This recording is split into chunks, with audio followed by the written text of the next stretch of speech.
I am the good shepherd. Ang bait ng Panginoon, no? Sabi niya, ako ang mabait na shepherd. Merong shepherd na hindi good eh. Sabi rito, the good shepherd lays down his life for the sheep. At kitang-kita naman natin yan, namatay ang ating Panginoong Jesucristo para sa atin. Kung sa mga taga-Bisaya ba, taga-Mindanao, nagpakamatay ang Ginoo sa tanan. Sabi ko, bakit nagpakamatay? Kasi sa Bisaya, yung namatay sa kanila, nagpakamatay. Ibig sabihin, intentional na namatay ang Panginoon para sa atin. Hindi siya pinatay ng mga Romano, kundi siya talaga ay kusang namatay para sa ating kaligtasan. Palakpakan naman natin ang Panginoon. At ang sabi dito, I am the good shepherd.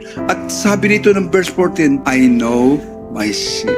Hallelujah. Sabihin mo sa iyong katabi, huwag ka nang magpanggap. Magpakatotoo ka. Kilala ka ng Diyos. Sino rito ang kilala siya ng Diyos? Naniniwala na siya ay kilala ng Diyos. Sabi nga, you can run but you cannot hide from God. Kilala ka. Parang katulad nito, dati naalala ko si Reb Noli. Si Reb Noli, pag nagningning na ang mata niyan, grabe, alam ko parang Texas na meron nung araw.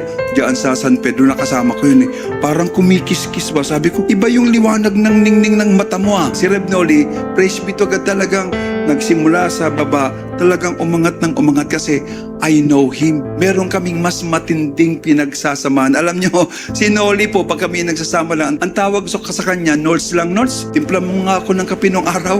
Nagulat kasi si Apostol nung araw na pumunta kami sa Malaysia. Nagtataka si Apostol, sabi niya, bakit to si Reb Eman, ang tawag kay Noli, Nols lang? Kasi inuutos-utusan ko si Reb Noli kasi ako nakikisuyo ako palagi kay Reb Noli. Nols lang ang tawag ko talaga sa kanya. Bigyan, Nols, pakikuha mo nga yung kape, pakitimpla mo nga ako ng kape.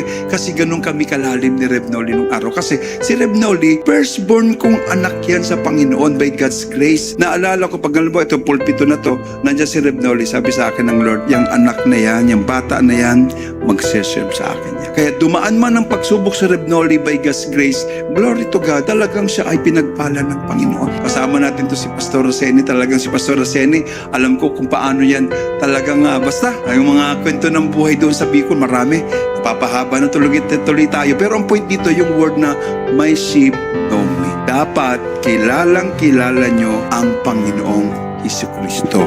Kaya kung hindi nyo pa kilala ang Diyos, ngayong umaga na to, i-google natin na lalo mong makilala ang Diyos kasi ang blessing ng Panginoon ay nakadepende kung gaano mo kilala ang Diyos.